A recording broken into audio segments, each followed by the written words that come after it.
I first saw a Frisbee in the summer of 1957, summer camp, green Pluto platter flying over my head.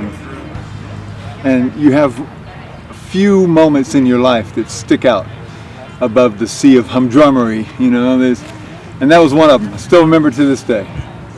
And when I first got on the Frisbee scene, as it were, was 1973, and there was no scene. There was a guts tournament once a year in the Upper Peninsula, the IFT, International Frisbee Tournament. Started back in 1956, 57, right when Frisbees were first made. And I got there and met a bunch of fellas that were playing guts. Throw hard as you can, got to catch it with one hand, fun game. And I thought, this Frisbee thing should be more in the mainstream. It's such a fun thing. It's so anti-intuitive. You know, we grow up throwing balls of paper into the trash can and baseballs and everything, and they all travel with the same predictable parabolas. But Frisbees fly. You know, our mind doesn't predict what's going to happen, and so it's interesting to us. You know, humans are pattern predicting primates, as I tell my son.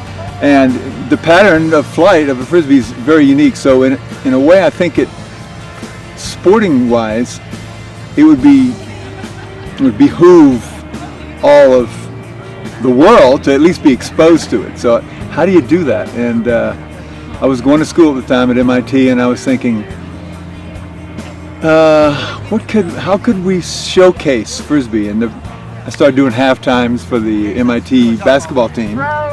And then I did halftimes for the Boston Celtics, and I was thinking, this playing in the halftime's really fun. I wonder, it's too bad I can't just play in the halftime all the time. And a light bulb went off in my head and said, Harlem Globetrotters.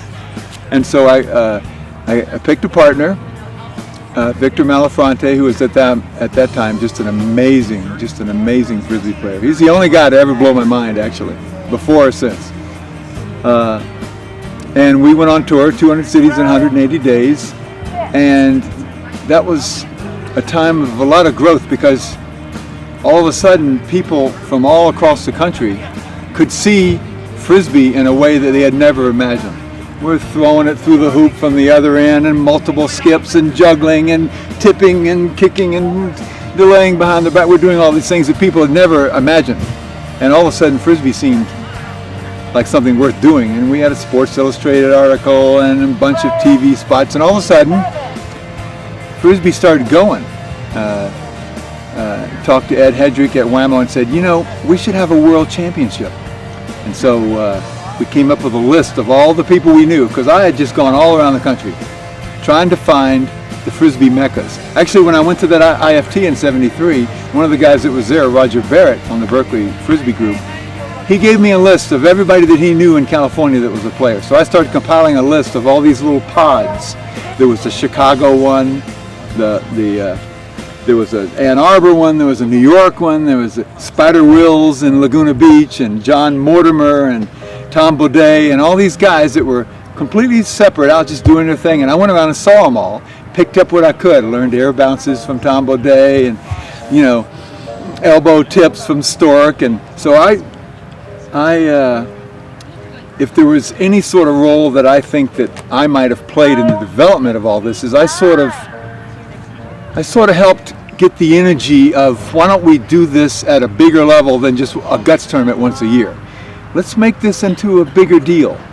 And it was probably would have been done by somebody. I was just the guy that went around and sort of connected the dots and came up with a list and said, let's get all these people to the Rose Bowl, and, you know, blah, blah, blah. And so that worked out really well for a couple of years, and Ed Hedrick, you know, got it going, and then hiring Stork to run this effort really helped take it off, because he was a player. You know, Ed was more of an ideas man, but Stork was a player. And so when Stork started running Whammo's sports program, then all of a sudden there's tournaments, and it was off and running. It was off and going.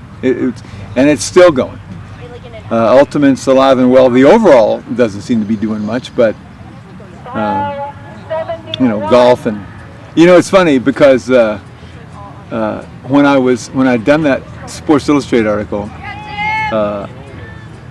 a guy named Hayward Hale Brune, who was the CBS Evening News guy, natty dresser, interesting guy, he came to MIT to interview me, and we got together an ultimate team and played Tufts. It was the only, as far as I know, the only nationally aired ultimate game ever.